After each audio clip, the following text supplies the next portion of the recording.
Imagine a planet of little TJ lasers, all highly skilled in weapons and biotic tactics, with me as absolute ruler. If you don't want to be a part of this incredible vision, then you can get a space taxi back to Planet Idiot.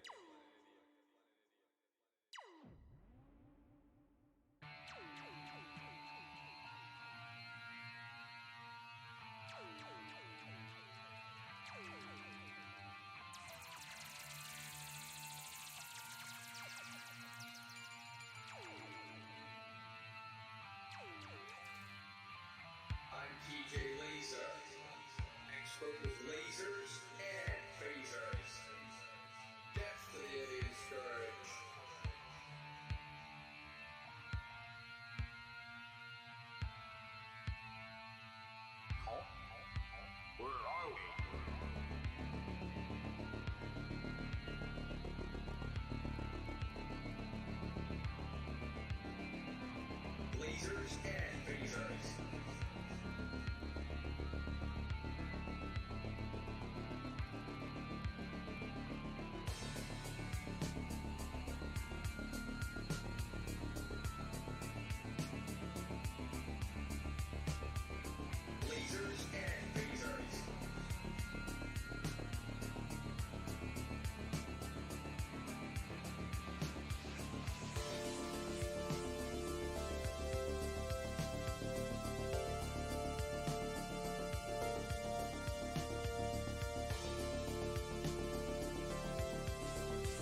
Good evening, everybody, and welcome once again to another round of the F1 2019 Wheel-to-Wheel Tier 2 Championship, as the calendar takes us today to round number 15 and to the old, well, not old, but former Olympic Park of the Sochi Winter Olympics of 2014, if I'm not mistaken. Of course, it's been converted into the home of the Russian Grand Prix, into the home of the Sochi Autodrome. 18 corners make up this 5.8 kilometer lap that the drivers are going to do 27 times this afternoon, and of course very fast flowing circuit. Still has a bit of a technical third sector, but expect some action down into turns number 2 and turn number 12 at both ends of the respective DRS zones that precede them. In terms of the tires, we have the C4s as the softs, the C3s marked in yellow as the mediums, and the C2s as the hards. Taking a look at the standings, Colored Lonely still leads the championship with now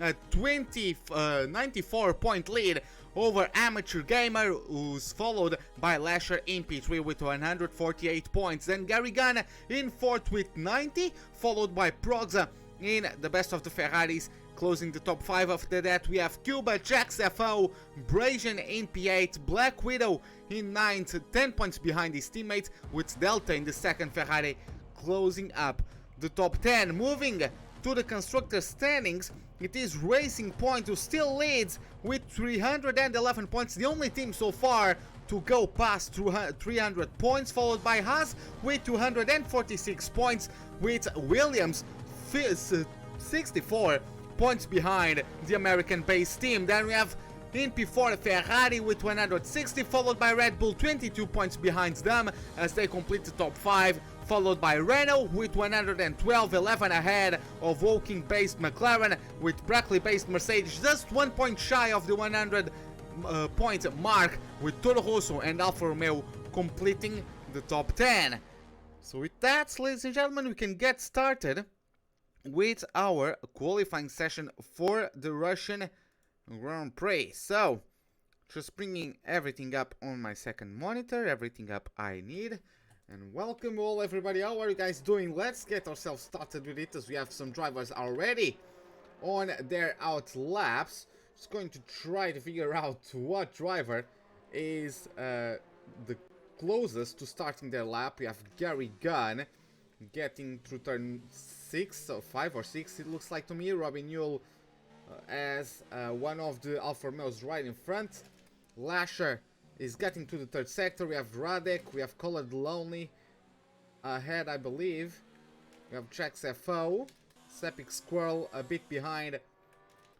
Okay, so it is Jax FO, I believe, the first one to start. Let's follow on board then with our last race winner at Singapore. Dominating performance from Jax FO as he gets himself through what is officially turn 1, essentially a right-hand kink, before going hard on the brakes on 100 meters away from turn number 2 down to third gear. He gets now up to the gears through the very long full acceleration through the very long turn number 3. Now just wait for the shadow of that Rolex sign as you brake hard down to fourth gear into turn number 3. A bit wide there for the McLaren driver, not sure if he got that one invalidated or not. Bit of a tricky spot to brake for, about 60-65 meters away from turn number 5. Gets now to turn 6 and 7. Of course, you need to slow down much further to turn 7 then to turn 6. Now the very also quick turn number 8. You need quite big commitment to get fast through that one. And now through turn 9 and 10, the last corner before the second DRS zone. A good exit is very important indeed, as he gets himself mode number 4 of DRS up through the gears, getting those mediums to work. Now let's see how they do through this last sector, as it just started the complex, the most technical complex. A bit of an off-cambered, very long left-hander of this turn 13, followed by a much tighter but also off-cambered turn 14. The rear end tends to slip out quite a lot from under these drivers, especially as they start getting towards the end of their tire lives. Gets now through what is essentially two corners that are basically the same, turn 17 and 18. You have to pick up the throttle early. He completes a 134, but nonetheless, that was invalidated. Colored Lonely gets himself on pole, as the Sepik Squirrel also got his lap invalidated. After that, going to try to figure out who's up next, as I believe Progza is aborting his lap, he's getting himself to the pits. We have Delta getting himself through the last corner, going to get P2, almost a second behind the provisory pole time. Let's see what Robin Newells does. 134.0. Steph Farrell only 22 thousandths of a second behind. Cuba moves him up to P2 with a 132.9, much closer to Colin Lonely than what the Ferrari driver did. So I'm sure we have his teammate Radek, who is actually going to abort this lap coming to the pits.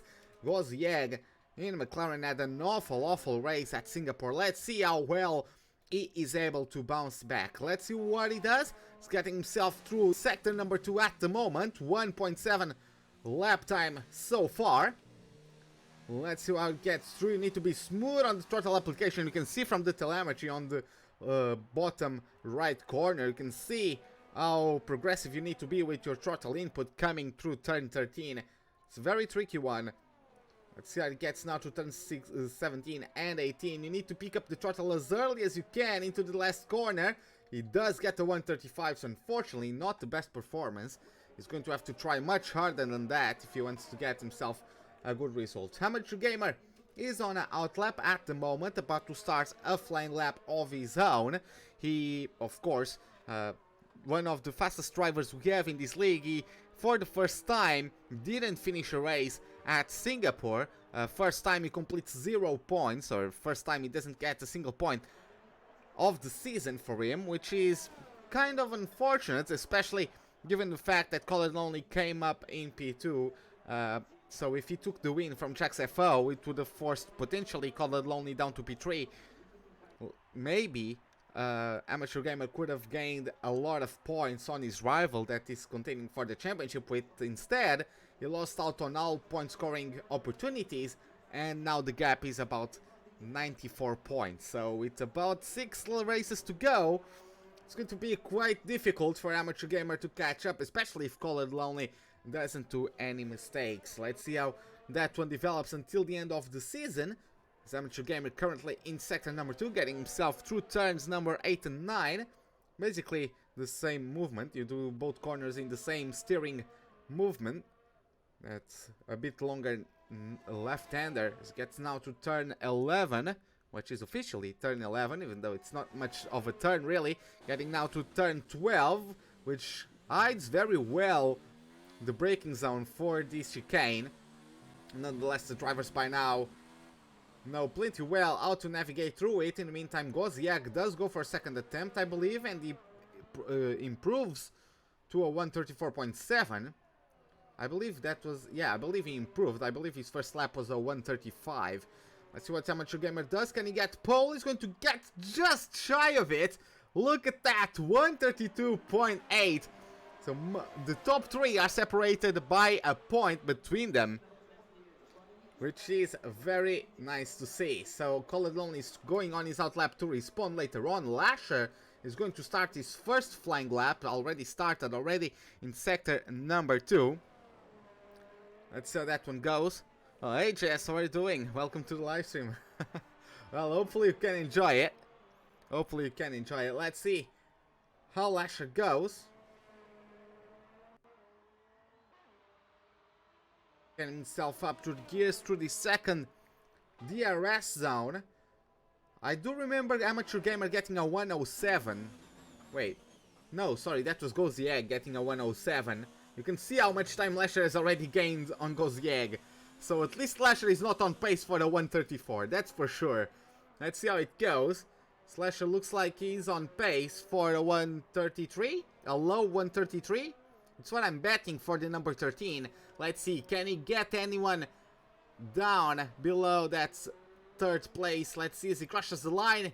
Yeah, low 13 or low 33. Very close to Delta's time, exactly 20 thousandths of a second ahead of the Ferrari driver, so very close between those two. Let's see what Colin Lonely does as he just started with his flying lap. Let's see what some of the drivers who haven't posted a lap time are doing. Sepik Squirrel is a bit behind the racing point. Radek is closer to finishing his lap, so let's follow him as he wraps that one up. Let's also take a look at Delta real quick. He's also just started with his lap, so we're going to take a look at him later down the line. Ooh, bit wide there from Radek coming out of turn number 15. Had to do a bit of correction. Let's see how it goes. Behind him is Robin Yule, his fellow Czech Republic driver. As Radek gets himself P8, Robin Yule is going to start his lap. Cuba has also just started his flying lap, the Mercedes teammates. Let's see what Colored Lonely does, as he's followed closely by Sepik Squirrel. Colored Lonely improving by 2/10 by the end of the second sector. Looks like he's on his way to further consolidating his performance as the best so far. Car very stable through that turn 15 and 16 combination. See how it gets now. Let's see what kind of time he can do. Can he do below 1:32.5? Let's see how it goes for him. And it is a 1:32.307. Great lap from him. And Sepik Squirrel, look at him! Sepik Squirrel moves up to P3. Very, very nicely done indeed from the Haas driver, who hasn't had the greatest of performances this season, unfortunately. Let's see how it goes, as we have Steph Farrell, who just accomplished his first podium back at Singapore, just fresh off a third place finish. Maybe the USA driver can start a good surge in form. Let's see what Steph Farrell does for now. And it is not an improvement, so he aborted his lap. He's going to go out again, trying to improve that one. Jax FO also started his lap recently. Let's check up on Robin Yules, who's already derating. He's improving by a tenth, but he's already derating, which is going to compromise the horsepower available to him at the exit of these slower corners. He does improve, but only by 12 thousandths of a second. Not enough to get him past fellow Czech Radek for P9. So let's take a look as Progza has started his lap on the number 31 Ferrari. So we're going to check up on him a little bit later on. Jax FO is going to try to improve on that one. Let's see how he does as he finishes sector number 2. A 7/10 improvement from him. Of course, his first attempt was done on the softs. And yes, Jess, you are correct. The strat is softs to mediums, pitting at about lap 10 to 12 if you start on the softs, pitting at about lap 17 if you are on the mediums, I guess. Let's see how it goes. As Jax FO is getting himself a very decent lap time. He's going to get himself in the top 2. Yes, he does! Look at that, 1:32.438. Just over a tenth away from Colored Lonely. Amateur Gamer just started his lap. Let's follow with our P2 in the championship, getting up through the gears. He's getting himself closer and closer to that officially turn 2, which is the first proper braking zone for him. Let's get now to the very long turn number 3. Pedal to the metal, as you can see in the telemetry in the bottom right. Hard on the brakes down to 4th gear. Just shaving a little bit of that curb, as it is allowed on this track. Now about 60 meters away from turn number 5. Goes down to 4th gear, now under acceleration to turn 6 before using the black box where it's generally shown the track condition. You use that as a reference braking zone for a lot of the corners, or many of the corners of this Russian layout. This gets now to turn number 10 using the full width of the track. And now mode 4 of VRS is using to propel him down the very long stretch of tarmac. It is not straight, because it is 2 corners, 11 and 12, before going into the braking zone of the chicane of 13 and 14. The off-camber does make it a tricky corner, especially if you touch the curb on the outside.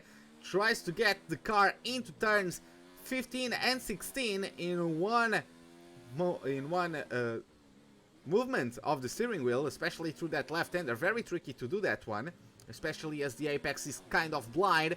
Nonetheless, he does get himself a 1:31.9. What a lap from the Williams driver. Look at that. Pulverizes Colored Lonely's lap. 3/10 clear of him as he gets himself the top of the timesheets. Very, very well done from the Williams driver. As we take a look at Gary Gunn, who just started his lap. Lasher, I do believe, is closer to the end of his lap. Yes, he is. The Haas driver currently getting himself through sector number 2. As he dropped down to P9 with improvements of his rivals. He is improving by half a second at this point. A 32.9 is in the cards. Let's see if he is able to improve even further in the remaining corners. It does look good, that chicane of 16 or 15-16. As we have yellow flags in Sector 2, I assume it's someone just slowing down to let a rival through. Let's see how it goes for the number 13 of the Haas. Going to get himself through the last corner, crossing over the line. P3! 132.3. Very, very good lap from Lasher. Not enough to get himself in the top 2 as Goziag retires from the session, unfortunately. Looks like it was a mistake, put him out of the session.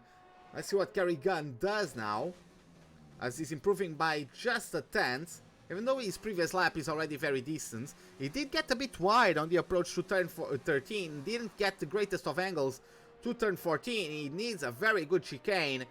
The car did look stable through there. Let's see what he does. He's almost derating as he approaches turns number 17 and 18. He needs to just throw the car in as hard as he can, going to cross over the line. It is an improvement, moves him up to P5 with that 132.6. Nicely done from the Renault driver. Sepik Squirrel is following on his attempt. I believe it is his third attempt at a flying lap. He's going to complete the first sector real soon. Let's just take a look and try to figure out, is he improving?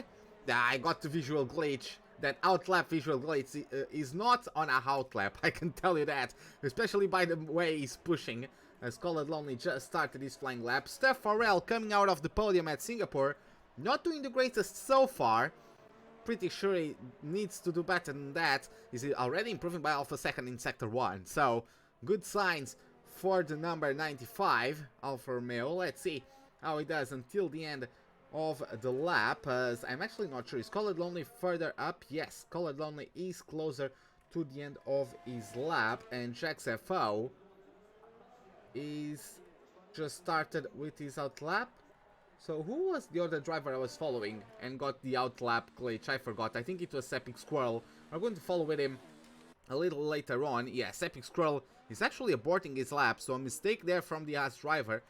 And he is going to abort his lap. I don't think he has time to go out again and to have another attempt. So, looks like it's out for Sepik Squirrel. Best case scenario starts in P7. Colored Lonely going to get himself through the line. 30-0. Improvements by almost 3/10. Not enough. Does get himself under a tenth away from pole, but not enough for him, unfortunately. It's going to be best case scenario P2 for him. Sepik Squirrel back into the pits. We add one of the Alfa Romeos. It was Steph Farrell who just completed the lap. 133.0. Gets himself P9. Not as great as his best lap. Oh, as Lasher has retired. I don't think he was in the pit, so maybe made a mistake. Put it in the wall. Let's see what Radek does, as he's just started with his flying lap, trying to get himself a position in the top 10. Let's see what the Mercedes driver does. He who hasn't had the greatest of seasons, even though since Germany, as he wasn't able to show up to the German Grand Prix, but since then he has gotten himself 9th place at Hungary, 8th at Belgium, 10th at Italy and Singapore. So the races could have gone better for him, but he's also had a bit of bad luck in them. So unfortunately he hasn't been able to get better than 8th place in that stretch, but then again, that 8th place finish is the best finish of his season. So he's doing the best and he's getting bad luck. So imagine if he wasn't having that bad luck. Unfortunately, it doesn't look like he is at the peak of his performance here at the Sochi Autodrome. He's currently in P11. Let's see how he does as he navigates this last sector. Ooh, the rear stepping out a little bit there, as he was a bit too aggressive with the rear tires. They didn't enjoy that one bit and made sure to let him know that they didn't. Gary Gunn won't be able to improve. Lasher and Sepik Squirrel won't either. Radek improves by half a second. Not enough to breach the top 10.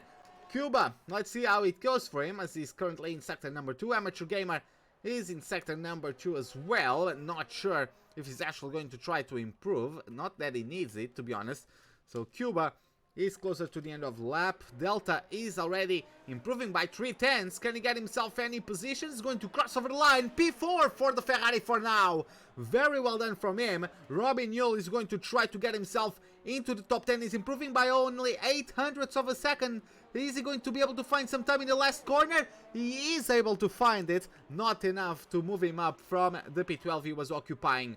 Let's see what Cuba does. He's improving by 0.4. Can he crack the top 5? He's going to get through the line, and it is back to P3 for Cuba, leader of the second row and amateur gamer. Is he going to improve? I don't think he is. Yes, he's not. He didn't really need it, but the 32.3 as he gets himself the last, gets the Williams as the last car to cross the line, and it is confirmed. Amateur gamer takes the pole, bouncing back strong after his DNF at Singapore. Let's see how it goes, and yes, Jesse, it is unfortunate, but we don't have any of the Red Bulls showing up for today,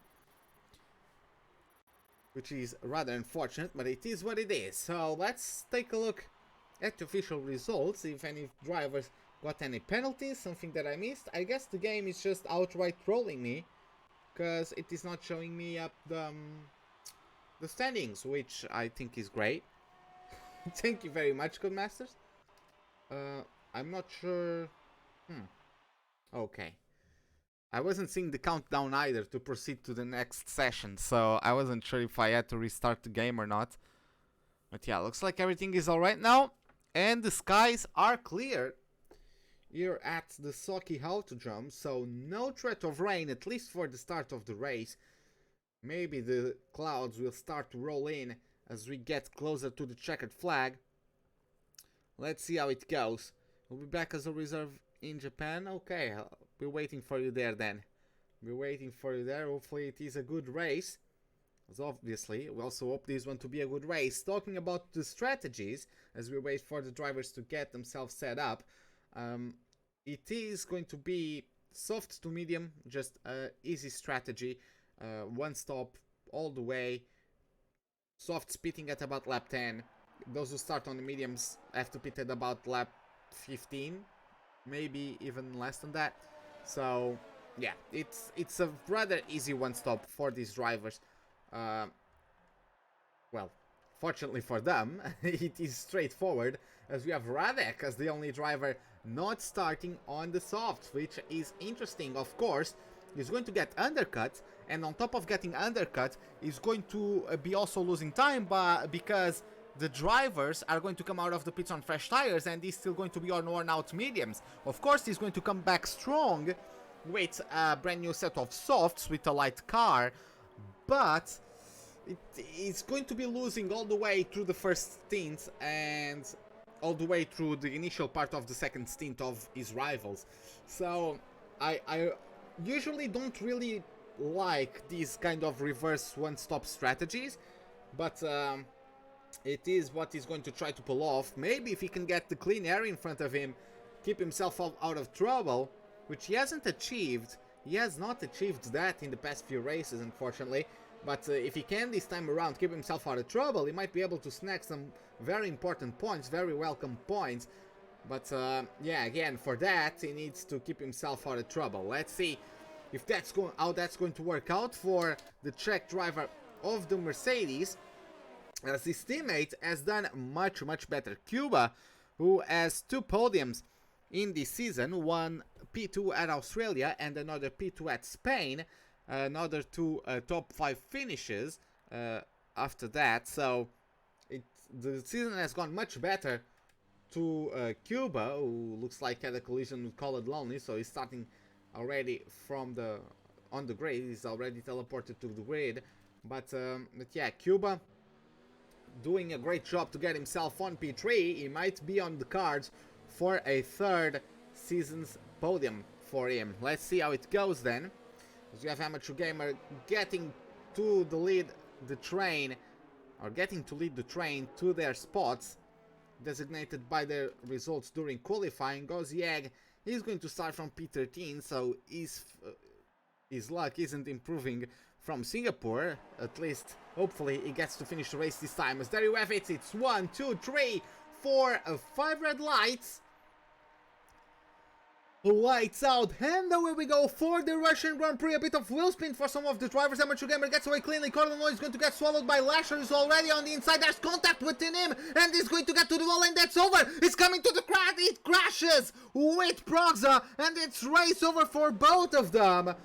What an end, very quick end there. Colored Lonely, I don't think he gave enough space on the inside, or wasn't expecting Lasher to be that close to the inside, but look at this. What happened? Cuba is going very wide. I'm not sure what happened to them, but the top two went very slowly. Cuba tried to avoid the racing point while keeping it full throttle, slams onto the barrier. Very fortunate to not have a race-ending incident. Colored Lonely drops down to P4. I guess Colored Lonely had to slow down to give a position back because of track limits. Not sure what happened there. What I know is that Sepic Squirrel is leading the Grand Prix, and JacksFO, the winner of Singapore, is now P2 with Amateur Gamer in P3. Colored Lonely right behind him. Delta made his way up to P5. Robin Newell in P6. Cuba loses all the way down to P8, actually overtaken by Steph Farrell now for 9th place, as Radek and Goziak close up the pack in 10th and 11th place. But Proxa and Lasher coming together as Lasher hits the wall and then is brought back by the momentum of the impact. Is brought back to the middle of the pack. Proxa just had nowhere to go, especially at those speeds.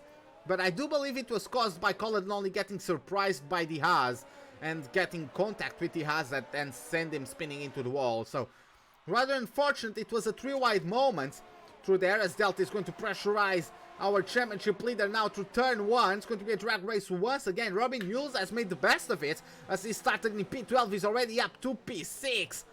Let's see how he's going to get privileged view of this battle. He's going to try to stick it on the inside of Colored Lonely, trying to pick up the throttle earlier. Had to back off to avoid the back of Delta's Ferrari, so he couldn't quite get the move done. Gary Gunn also loses the places to Steph Farrell as Colored Lonely gets back at Delta. And look at that very nice move from the Serbian driver on the German as Delta is not backing up just yet. Ultimately, he does need to brake earlier and going to stay put in P5 for the time being. Amateur Gamer gaining time on him as JacksFO and Sepic Swirl are going for a battle, I do believe, as JacksFO is getting very close to the back of the Haas of Sepic Squirrel. Is that getting up through the gears through turns 11 and 12. Let's see now who's going to be the last of the late breakers into the turns 13 and 14 chicane. Looks like the McLaren just got the edge on him and is going to move up into the lead. JacksFO once again taking the number 21 McLaren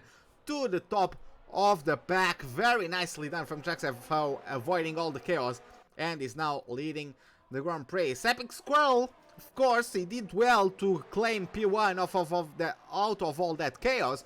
Unfortunately, he's not going to be able to maintain P1, and Amateur Gamer is going to be chomping at the bit to overtake him very hastily indeed.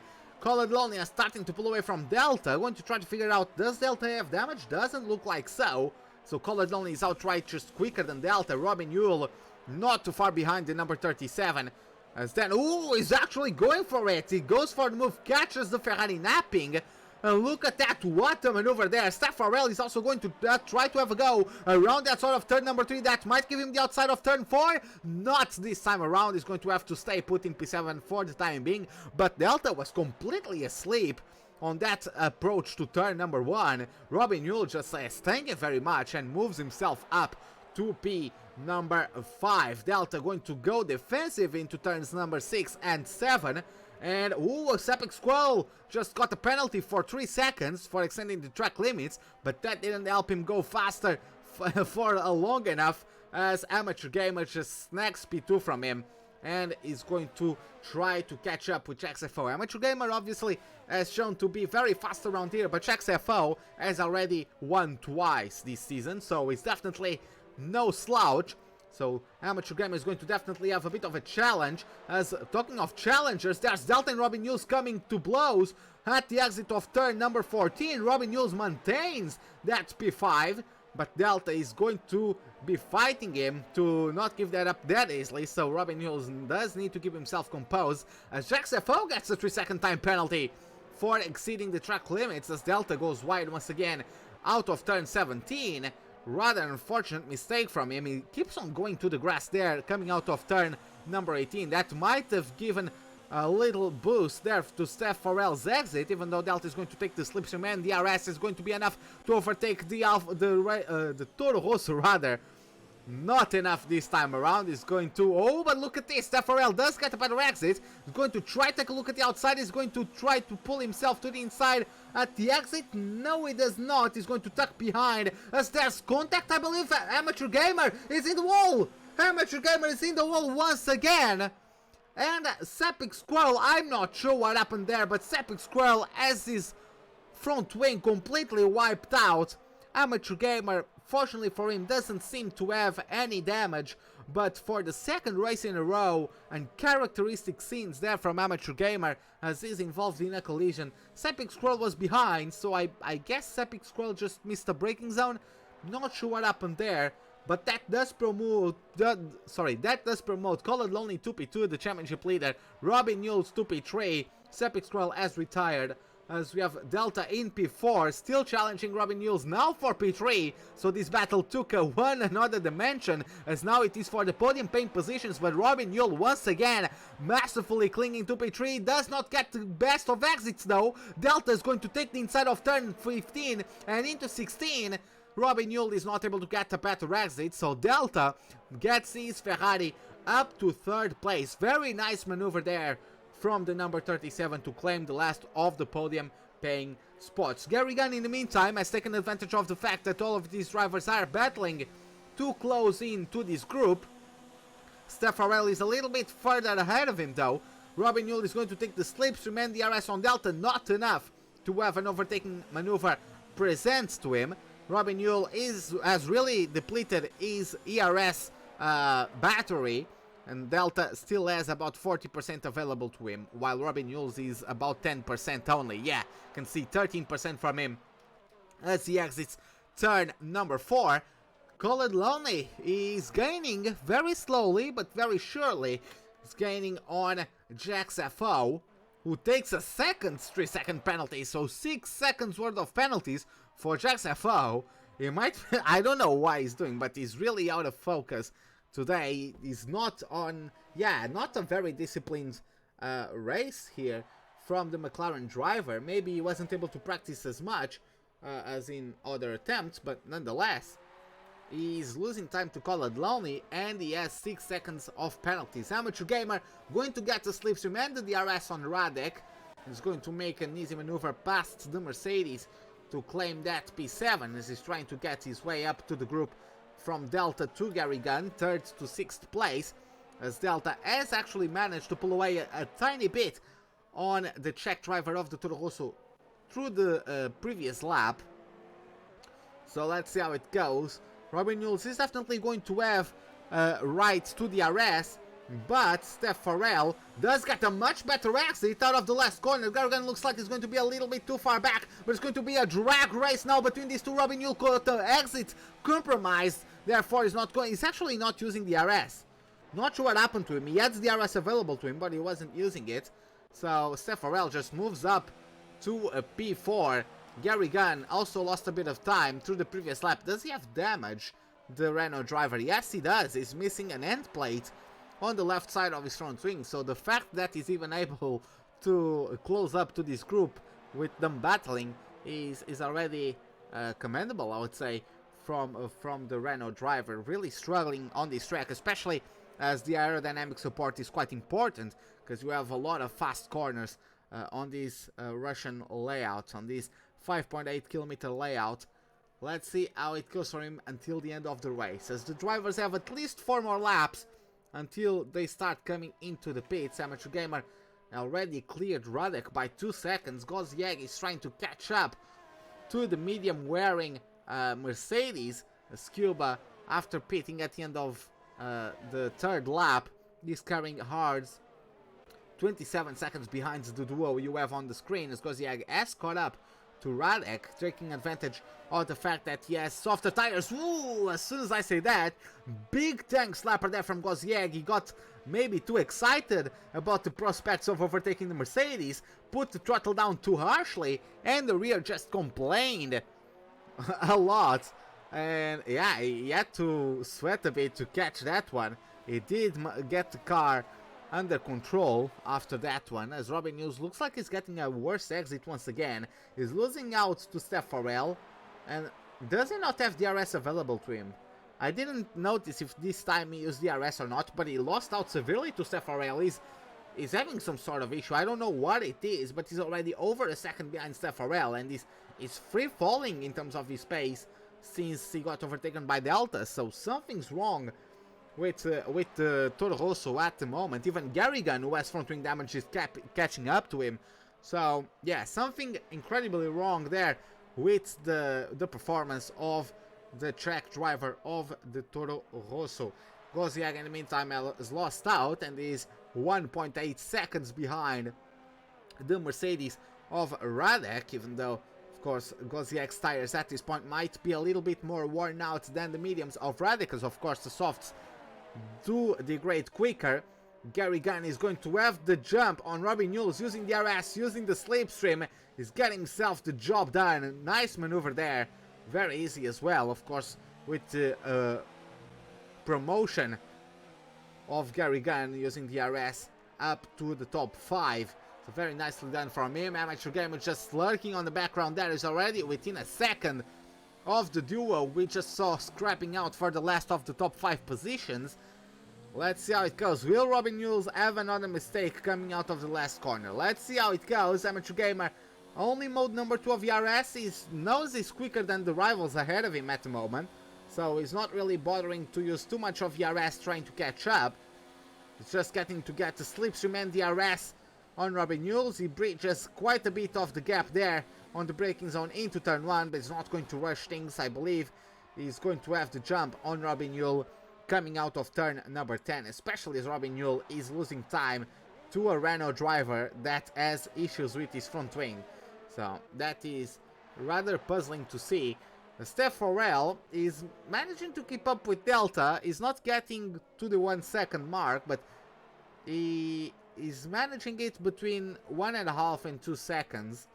As Delta needs to push if he wants to catch up to the top 5, as he's 5 seconds away, sorry, to the top 2, as he's 5 seconds away from Colored Lonely, who is 3.5 seconds away from Jax FO. But to be honest, Colored Lonely doesn't need to push, because Jax FO has 6 seconds to his name, and Colored Lonely, I don't believe, even has a warning. So a bit of a contrast there between the performances of each driver, as Amateur Gamer is only 1/10 away from Robin Hughes. Wasn't able to overtake into the DRS zone, especially because Robin Hughes also got the slipstream and DRS from Garrigan.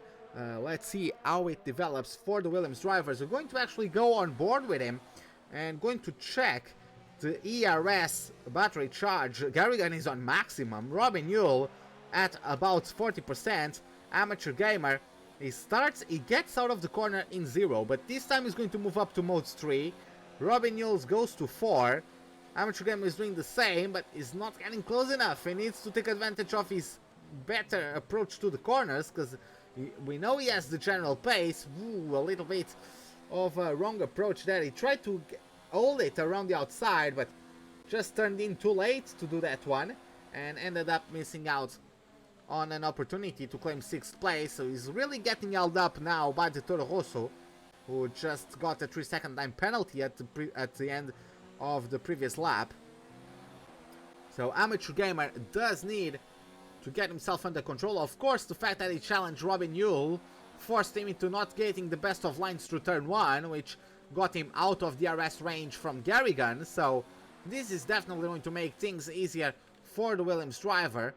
Let's see how it goes, as Garrigan is getting to mode 4 now, but in the previous lap he's just been saving ERS, potentially just to have as most as he can once he fixes up his front wing, once the window of the pits stops open. Let's see how it goes. Robin Hughes dropped down to P7. Amateur Gamer trying to make his way up the grid after his collision with Sepik Scroll that took out the Haas driver from the race. So Amateur Gamer is going to maintain P6 for the time being. He's going to try to catch up to Garrigan. Robin Hughes is going to have the slipstream And the DRS is going to pose a threat to the Williams. No, it's actually maintaining mode 1, so it's not going to be challenging for that 6th place. Amateur Gamer goes to mode number 3 even, so he reaches a higher speed than the Toro Rosso, despite Toro Rosso getting the slipstream and the DRS.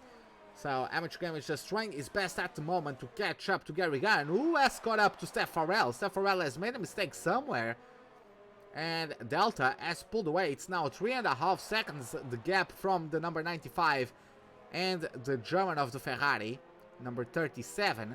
So that has allowed Gary Gunn to close in, and now he's going to be having the rights to DRS in the laps to come, at least as long as the circumstances maintain themselves like this. Amateur Gamer is going to also start closing in. It's exactly 1 second away. Is it going to be enough to get to DRS, I wonder? Let's see how it goes. I don't think it was. Yeah, it's just a little bit too far behind. Gary Gunn will have the DRS though. Mode 5 as he gets himself through turns 11 and 12. Steph Farrell is going to mode 1 only, as the Alfa Romeo doesn't have as much battery charge to play with. As we have yellow flags in sector 3, and I'm not sure that was.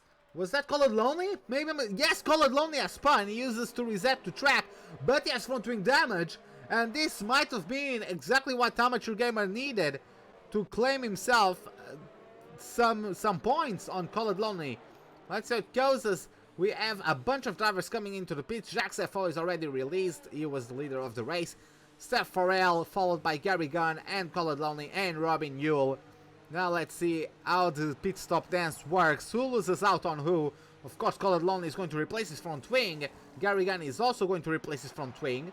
So let's see how it goes. Steph Farrell comes out in P5 in the middle of all of that. Robin Yule right behind. Gary Gunn pitted ahead of Colored Lonely, so despite both of them replacing their front wings, the Renault is going to come out in P7, Colored Lonely in P8. Amateur Gamer with a 3-second penalty for him as he carries on with the Softs. Delta also inherits the lead, and Radek also now in clean air. Now Radek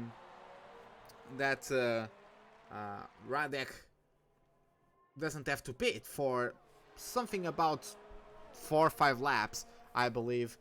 Let's see how that goes for him. So we have also Jax FO right on the back of him at this point. He's going to start getting DRS and slipstream, and of course he has tires in much better condition, right? Cuba is also having Gary Gunn and Colored Lonely catch up to them at the moment. Will Jax FO try to force the issue on Radek? He's closing in at quite a rate. He's going to brake later, going to force the issue there with Radek. Radek suddenly didn't enjoy that one, tried to fight back, but just the difference in grip is immense. Colored Lonely and Gary Gunn are hunting down Cuba exactly through that same second DRS zone. As Delta finally goes into the pits. Gary Gunn is closing in on the Mercedes, going to take the outside approach into turn 13. Let's see how that one goes. Colored Lonely is too far behind. Cuba breaks later on his hard. He's going to try to have a traction battle coming out of turn number 14. There's contact and Gary Gunn is going to the wall. Gary Gunn is in the wall, and that's a tough one to call. Unfortunately, didn't get wing damage, at least it doesn't look like it. But Cuba, ooh, that's tough. Cuba, to say the truth, he was already on the curb. Like, Cuba didn't have much more space to give. That corner is an understeery one. It's very tricky to get that corner right. Just maybe a bit of overconfidence from Gary Gunn that was going to be able to keep himself on the inside and just pull away easily due to the better grip on his tires. But look at this, Cuba is making it work. This time around he couldn't do much better than just let Colored Lonely pass, but yeah, to that corner it is very tricky. Gary Gunn forced the issue, squeezed Cuba to the outside, and Cuba just wasn't going to get out of the white lines just because Gary Gunn was there. So Cuba was adamant in the fact that he was going to stay within the track limits, and that resulted in a collision. Too little tarmac for those two cars apparently, and Gary Gunn is going to have some work to do if he wants to get better than a 9th place finish. At least he didn't get front wing damage, which is all fine for him. Amateur Gamer in the meantime up to P5 after his pit stop. Delta maintains P3. Steph Farrell maintains in the middle of them in P4, about 3 seconds away from the Williams driver. Radek is not yet to pit. He's going to take a few more laps before he decides to take it to the pits. Jax FO though is on his merry way. Every single driver that he had in P2 has made some sort of mistake. Every single driver that has been directly behind Jax FO has made a mistake. Either it was Sepic Squirrel, either it was Colored Lonely. I believe Amateur Gamer also was in P2 at one point. Yeah, Amateur Gamer climbed up to P2, I believe, before his collision with Sepic Squirrel. Or maybe that was in P3. Sepic Squirrel dropped to P4 and then the collision happened. I'm not sure anymore. But at least Sepic Squirrel and Colored Lonely have been in P2 relatively close to Jax and then bottled it. Jax FO does have 6 seconds of penalties to his name, so it does need the luck to make sure he claims that P1 at the end of the Grand Prix. Let's see how that one goes as Delta gets a 3-second time penalty, which I believe is a second. Just going to take a look at that one real quick. No, it's actually the first one. Jax FO has 3 penalties, 9 seconds of penalties for him. Radek has only 1. Delta has 1, Steph Farrell has 0, which is great. Amateur Gamer has 1, Robin Yule has 1, Colored Lonely has 1. Oh, sorry. Yeah, Colored Lonely has 1. Cuba has 1. Gary Gunn has 1. And Goziag has 1 as well. So most drivers do have 1. Jax FO does get the fastest lap of the Grand Prix. It's expected of him, a 136.6. Amateur Gamer doesn't look like he's pushing the issue too much. He's getting closer to Steph Farrell, but I'm not sure as to what extent he's pushing, because he really needs to get a good sum of points. I would really advise him to push to try to get up to Delta, because especially with Colored Lonely down in P7, I do expect Colored Lonely to climb at least one more position, get that P6 from Robin Yule, because of course the Serbian driver has shown to be quicker than the Toro Rosso all day. Scary Gun does get the fastest lap of his own with a 136.5, but yeah, Amateur Gamer, this can be a very big opportunity for him to claim some very important points for the championship fight. So let's see how the number 9 does until the end of this Grand Prix. Colored Lonely already reducing the gap to only 2.2 seconds to Robin Yule. Amateur Gamer also 2.2 seconds away from Steph Farrell. So I imagine they are going to overtake the drivers that are immediately in front of them at about the same time, which is great. So let's see how that one develops as the action on track has settled down a little bit. Delta is catching up to Radek, as of course Radek is on 11 lap older tires. So Radek does have the tires. He's probably struggling on them now as they are reaching the last laps of their life. Of their effectiveness at least. Let's see how Radek is going to the pits now. No, he's not going to. He's going to take another lap, which, I mean, if he doesn't mind getting the slipstream and DRS to Delta, great, as Delta is definitely going to getting DRS and slipstream, if not by the next DRS zone, by the start of next lap, I do believe. So, yeah, if he's happy with, if he doesn't mind that, then that's great for him. Colored Lonely looks like he's actually closing on Robin Yule quicker than Amateur Gamer is closing in on Steph Farrell. Steph Farrell looks like he's also on his way to take a second top 5 finish for the Alfa Romeo team, which is great. Let's see how that one develops as well. But yeah, Colored Lonely already 1.3 seconds. He's gaining 1 second per lap on Robin Yule. So that's great to see. Delta is also gaining a lot of time per lap on Radek, as we are now getting to turn number 8 and 9. Let's see, will it be enough for Delta? He can carry much higher speeds than Radek through that section, and look at that. He is going to get the RS, he's going to get the slipstream. Radek is only carrying on with mode number 2 of ERS. Delta with the slipstream DRS and mode 3 going to reach higher speed. And look at how much distance he closes in, as he's showing up on the screen with the softs. That's definitely visual glitch. He's on the mediums. That's going to take until the end of the race. But yeah, he's really pressurizing Radek at this point. Jax FO improves once again to a 136.3, so He just really doesn't have much to do at this point, apart from just trying to set up the fastest lap possible, trying to get away with those 9 seconds of penalties. Of course, Delta is approximately 15 seconds behind, so he really does need to put up some faster laps to be able to catch up to Jax FO and put himself in a position to challenge Jax for the win, as Delta has only 1 penalty, I believe. I'm actually going to check that one again. How many penalties does Delta have? Delta has only 1 penalty, yeah, so only 1 penalty for Delta, and it is 3 penalties for Jax FO. So it's another one for Jax FO? Is that a 4th one? 1, 2, 3. 4th penalty. So Delta, if Delta doesn't get any more penalties, he just needs to get himself within 9 seconds of the McLaren, and he gets the win. So yeah, let's see how that one goes. As in the meantime, Robin Newell has gotten passed by Colored Lonely, as the skies are fairly clear, but there's also a bit of clouding getting over the Saki Autodrome at the moment. Let's see how that one develops. I don't expect there to be rain. At least I don't think it's going to... If the clouds are carrying some rain with them, I don't think they're going to arrive to the track soon enough, as we only have about 11 laps to go, and the clouds do seem far away enough, so I don't think it's going to be an issue at this point. As we are following currently with Robin Newell, who's actually, despite showing to be slower than Colored Lonely the entire day, he's not doing too badly. Of course, Colored Lonely is slowly pulling away, but he's not doing too badly. Speaking of pulling away, Radek has dropped to Delta and is now going to drop to Steph Farrell, it looks like. Steph Farrell, oh no, actually not. Steph Farrell was a little bit too far behind. It's still under half a second now, so Amateur Gamer might have a bit of an issue trying to get to overtake these two cars right away, so he might get held up once again.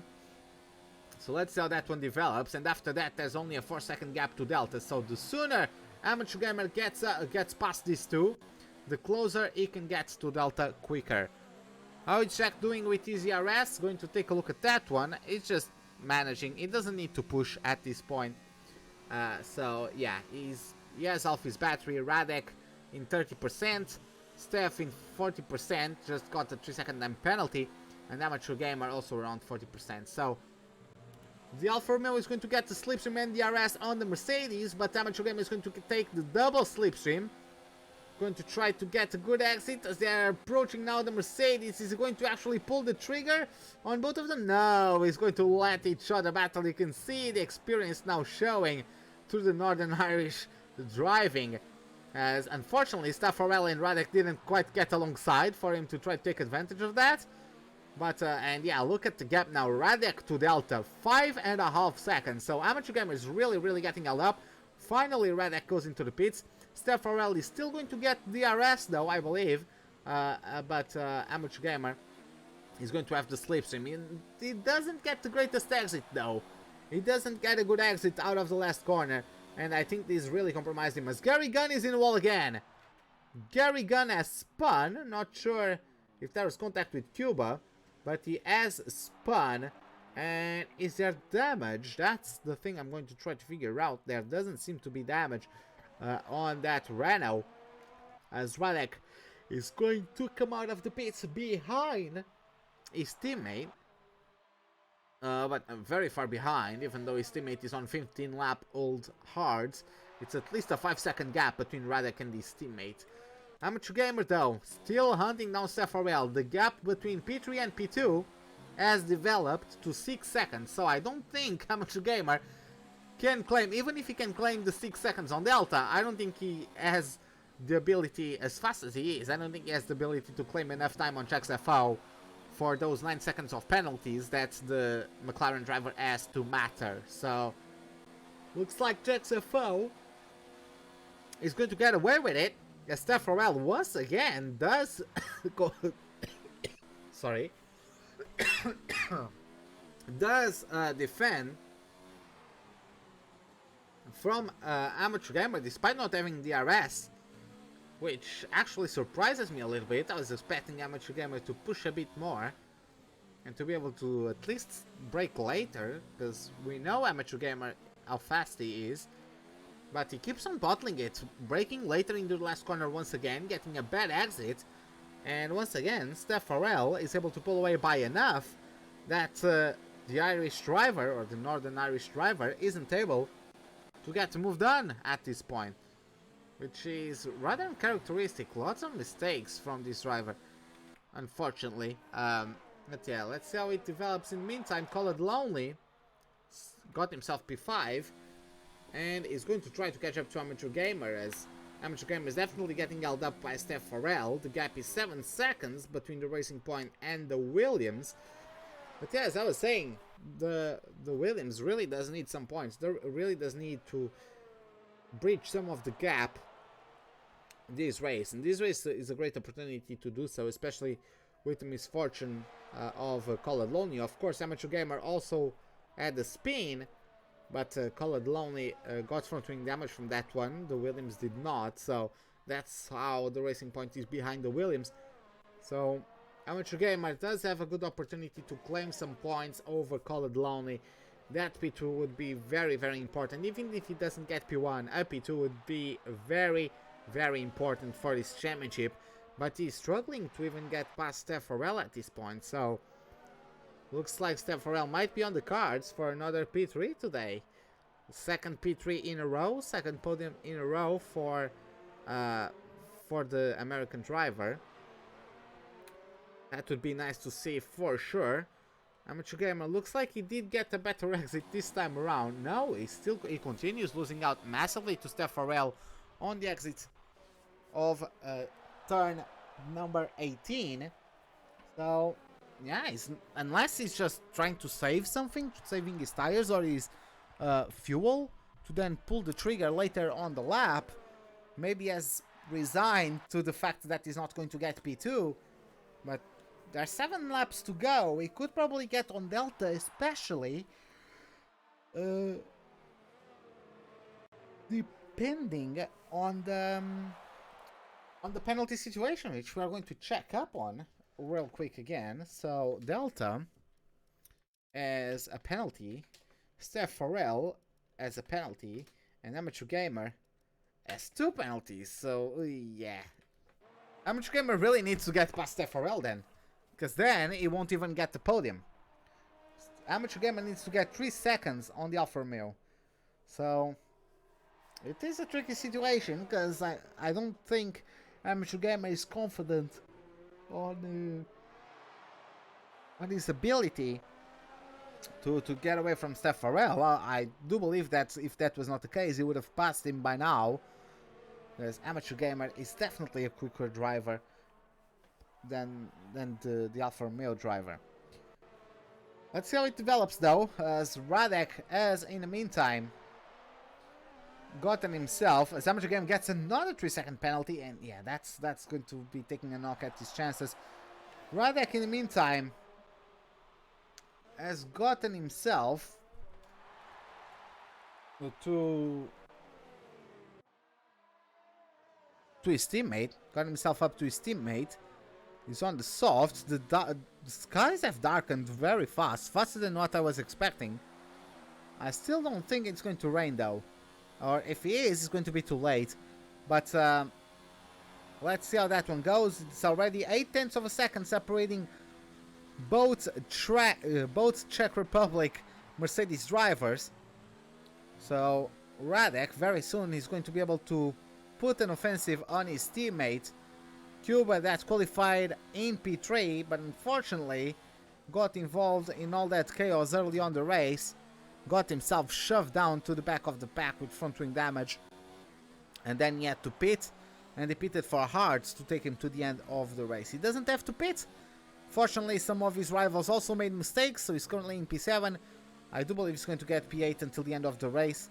Let's see, Amateur Gamer not overtaking Steph Farrell, so I guess he's not going to try. He's just going to keep himself maybe pressurizing Steph Farrell, just in case Steph doesn't know that he has 9 seconds of penalties, and maybe Amateur Gamer just keeps on pressurizing the Alfa Romeo until the Alfa Romeo puts it in a wall or something, and just gives P3 to Amateur Gamer. So I guess that's as good of a strategy as any other. Let's see how it goes though, as Radek is actually not really overtaking Cuba. 3 laps old softs. 3 laps old softs, and is not really getting good enough pace. He hasn't even gotten himself the fastest lap of the Grand Prix, I believe. Yeah, he still checks FO with the fastest lap, which surprises me quite a lot. He's going to get mode 4 of ERS, he's going to get ERS and the slipstream as well. He's going to reach a higher top end speed than Cuba. He's too far away though to get the move done, as Gozia gets a 3-second time penalty again. But yeah, it's puzzling to me that Radek hasn't even tried. Especially with Cuba, maybe the two teammates could work out a plan. Maybe Radek goes to mode 0 of ERS, takes the slipstream and the DRS to be able to maintain the gap without getting out of mode 0. And then he goes on those softs to try to get fastest lap. He basically can go to hot lap mode through the entirety of the lap if he regenerates enough energy.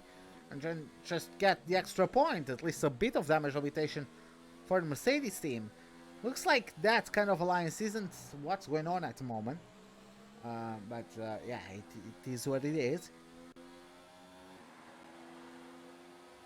But it could be very important for the constructor standings for the Mercedes team, as Radek is finally going to pull the trigger on Cuba.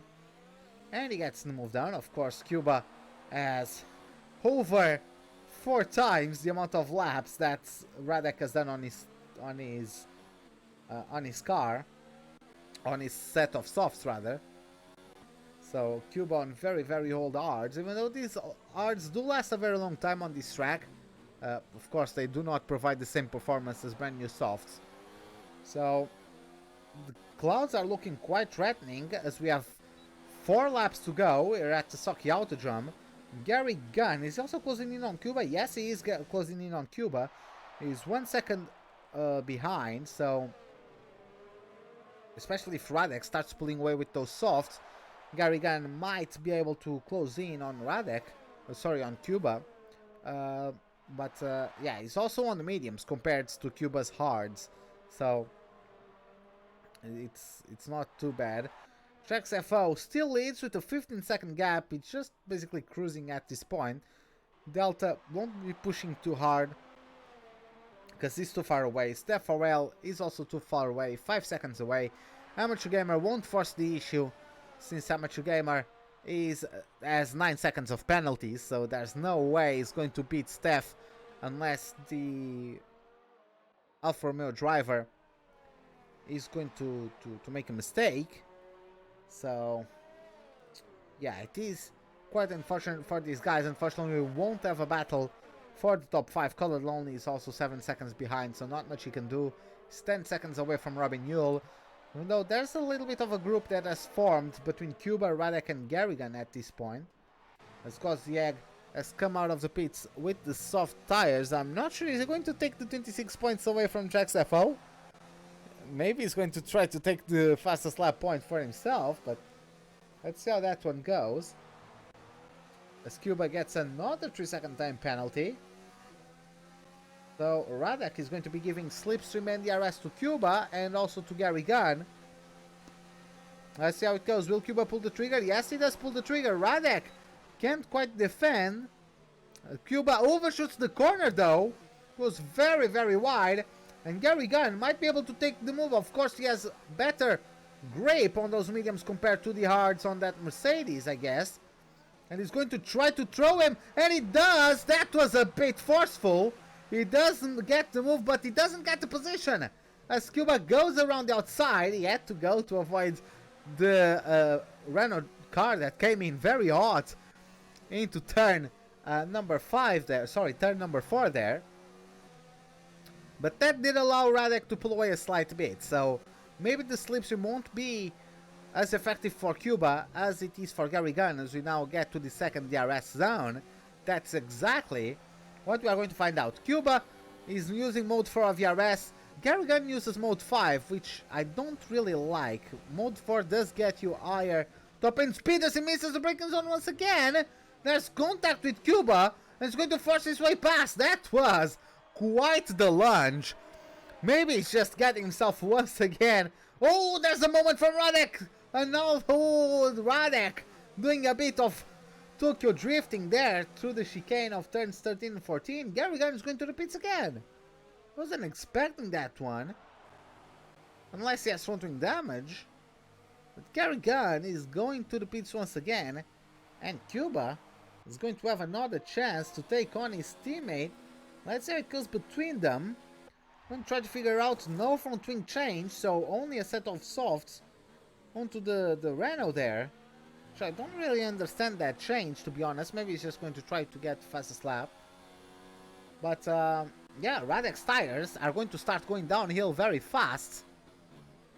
And Cuba is going to sit very controlled on those hard tires that, despite having 22 laps on them, are not that worn out. I do bet that hard tires with 20 laps are not too don't give too much struggles to their driver. I haven't tried it, but yeah, he's keeping up now. 6/10 with Radek, so he can't be having too many issues with those tires. Potentially they are even better at this point than Radek's, because those softs do degrade fast. Let's see how it goes. Fastest lap for Gosjek, as he does take the fastest lap away from Jax FO. Gary Gunn, though, is coming with the answer soon, as we are about to start the last lap of this Grand Prix, as Cuba throws the lot away, goes on the brakes too hard into the braking zone, and the rears just didn't have it anymore. The rears were having none of that, as it is raining. It has started to rain, ladies and gentlemen, with 2 laps to go. Here at the Saki Autodrome, it is raining. You guys probably cannot tell because of YouTube's compression and all that. But it has started to rain. It has started to rain, of course. I don't think it's going to be intermediates by next lap. But it has started to rain, ladies and gentlemen, which is quite interesting. I think that's going to not allow Gary Gunn to get the fastest lap at the end of it. So I think Gosjek is going to get 2 points instead of only 1. Due to that fastest lap he achieved at the end of the previous lap. Maybe that's also why Cuba spun. Maybe that's why Cuba spun. Maybe it's wet enough. I'm not sure, but yeah. Maybe just that slight bit of water was too much for the arts to hold on to. But I do believe it was more of a case of Cuba having the brake bias too much to the rear. And the tires, as I was saying, they are probably still in fine condition, but fine condition isn't fresh tires, right? So yeah, it just put a little bit too much on the brakes, trying to trail brake too much into the corner. The rears were having none of that. Maybe just downshifted too harshly as well. That can be a cause. And round he went. So threw away a chance of getting that 7th place, unless Radek has enough penalties and Cuba doesn't. So that's something we're going to take a look at the end of the Grand Prix, as Delta in the meantime hasn't made a mistake, because Steph Farrell is now only 3 seconds away. Delta is 18 seconds away from Jax FO. Actually, it's more like 19 seconds. So Steph Farrell might be able to claim P2 at the end of this Grand Prix. It's going to be rather interesting indeed. Let's see how it goes. Jax FO is going to get himself for one last time through this third sector. Delta is definitely struggling on those mediums of his. Gary Gunn gets another faster lap. Despite the wet conditions, he does improve on the lap time. So Gary Gunn does get the fastest lap of the Grand Prix. So the point is going to be 3 points for Gary Gunn instead of 2 for Gosjek. There you have it though. Jax FO has managed to take advantage of his rival's mistakes, and there you have it. Jax FO crosses over the line to take home the win of the Russian Grand Prix. Delta is going to come home in P2 perhaps. Let's see. Of course, he does have a bunch of penalties to his name. I believe Stefarel only has 1. Let's see where the Alfa Romeo finishes. P3? Yes, it's going to be P3. Amateur Gamer in P4. Khaled Lone is going to claim the position from the Williams. He does not. By 1/10 of a second. Look at that. By 1/10 of a second, Khaled Lonely does not get P4 from Amateur Gamer. Robin Yule going to come home in P6, goes the Eagle up down, closes top 10 as we had Squirrel, Progs and Lasher out of the race early on. Robin Yule does complete top 6. Radek does get himself the reverse one stop to claim P7 for his troubles. Cuba is going to come home in P8 after bottling a chance of claiming the P7. Even though he had more penalties than Radek, so it wouldn't have mattered anyways. And Gary Gunn is going to complete the race with the fastest lap in his pocket. So he's going to claim 3 points today, the Renault driver. So very, very nicely done.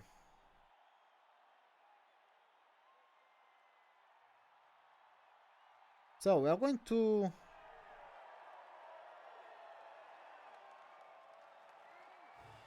let's see how it goes, as we have the celebration now, as it is the win, second win in a row from Jax FO.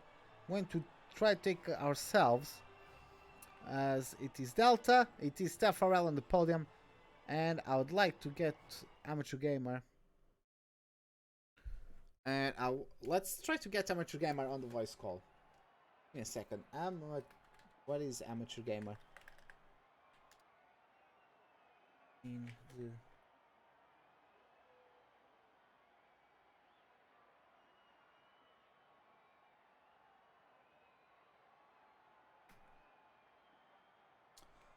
So, I'm going to try to get Amateur Gamer. So, Amateur, let me just...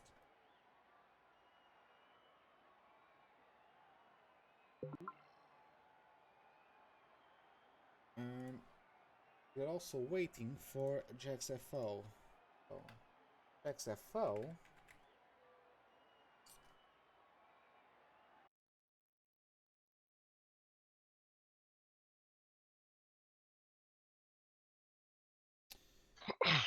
Okay, so just waiting for Amateur Gamer. I did tell him to get in. I know he finished fourth. God damn it! I just commented on the race. Really? Did you not miss that? Oh well.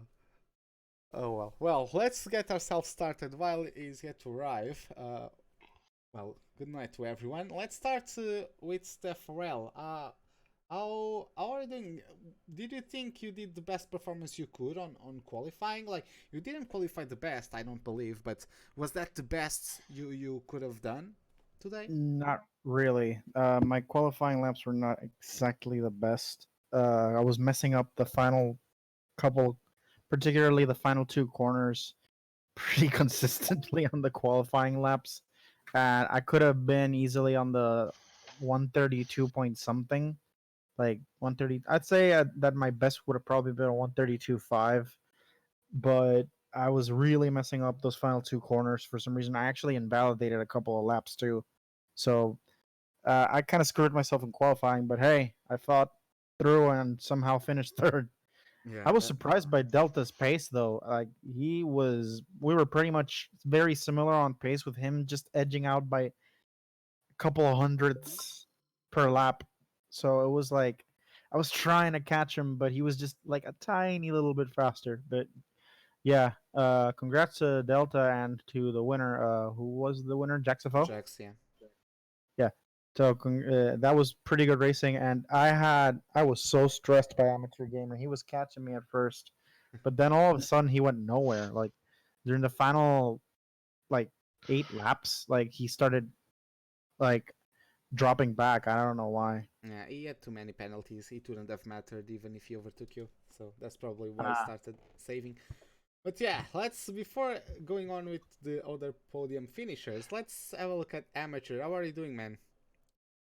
Yeah, I'm alright then. Thanks. Okay. Well, what happened? I saw you were making your way back through the pack after the initial chaos, because Yeah. I believe after turn 3 you and Cuba started to slow down. I believe. Why was that? After me and Cuba? Cuba slowed down, and I believe you were as well, or you went the racing point.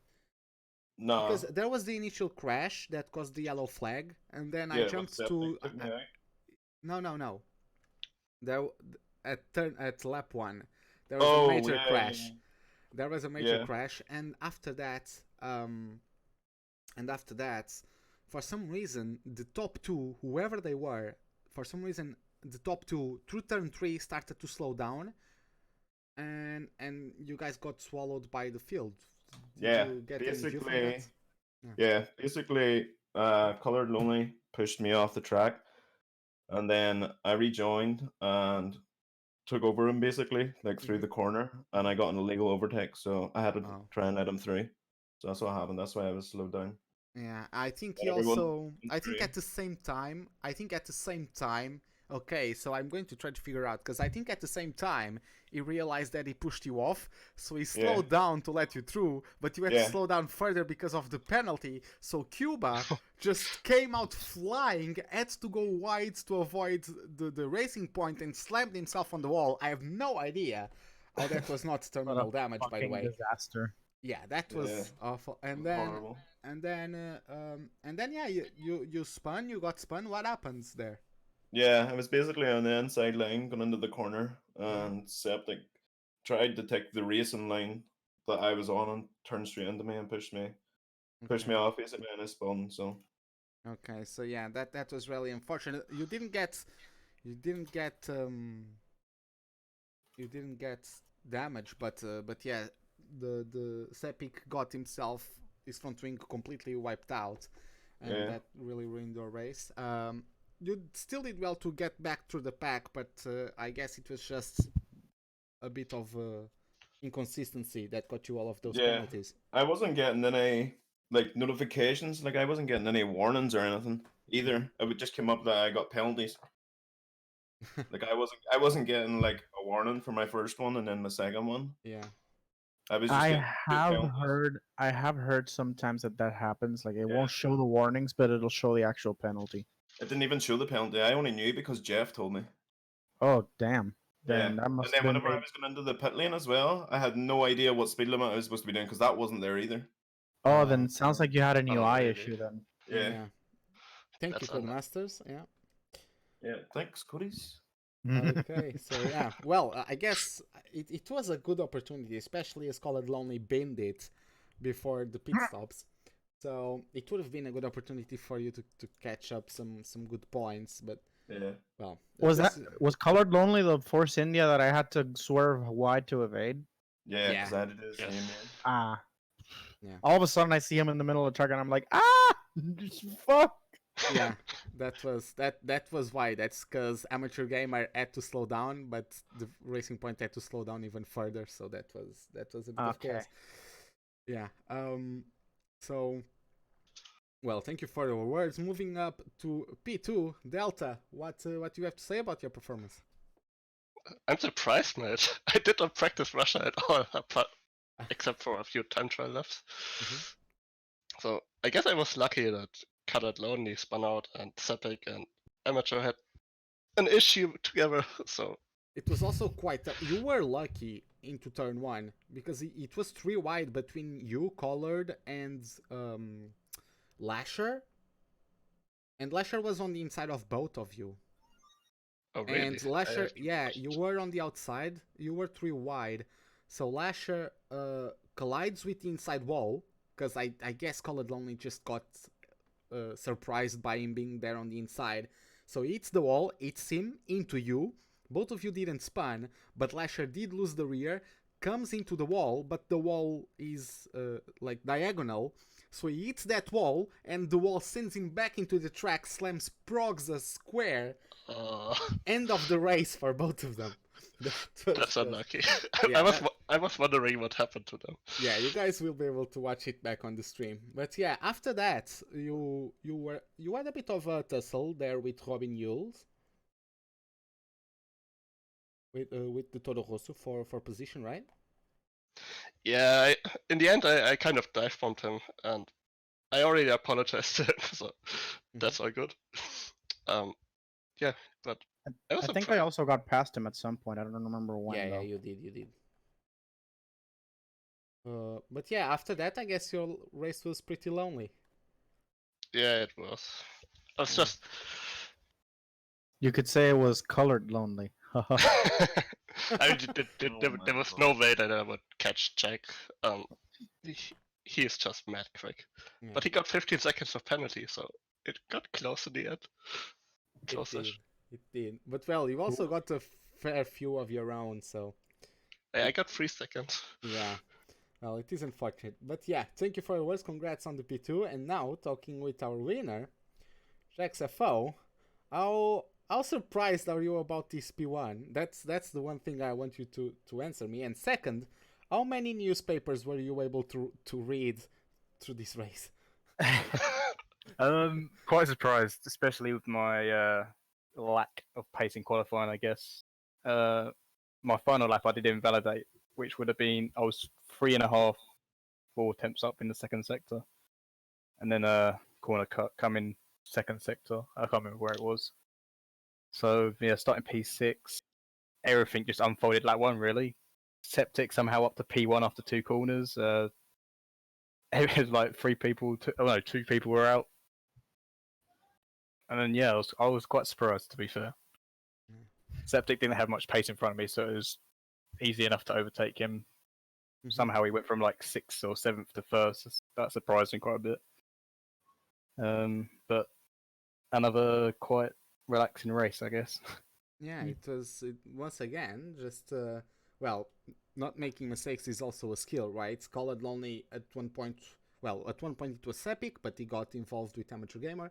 Then it was Colored lonely, pressurizing you, but then he also binned it coming out of the last chicane. So yeah, just Yeah, that was just quite fortunate that. made your life quite easier. I do believe your life would have been much harder, especially with all the penalties you got. What Yeah, happened there? yeah. A lot of the penalties were early on, so Mhm. I mean, I think I got like 2 in like the second half of the race. So I got like 6 seconds. The rest of it was the first half of the race. Just trying to my plan realistically was just to try and get away. If I got penalties, then I got penalties. I already had a big enough gap that I could afford a few penalties. So that's why I think like I had like 3 fast laps in a row, like lap after lap after lap. And I was just trying to build the biggest gap I could, and then the last third of the race, I guess I was just conservative and just finished it cleanly. Okay, well, congrats on the first back-to-back wins since Lira was smashing everyone early on the season. So yeah, Very much. thank you all guys for your words. So just going to wrap it up as this is it for today. I hope you guys enjoyed it. If you did, give us a like button. If you did not, the dislike button is, as always, right beside it. Next time, we're going to be watching next Monday at what's the track we're going to race on? I actually don't remember. Is it Mexico? I'm not sure. Japan. It's Japan. Okay, so we are headed towards Suzuka to the Japanese Grand Prix. Someone next to that. Always a fun race. Of course, always a fun track. So let's see how it goes. Hope to see you guys next Monday and have a wonderful day. Goodbye.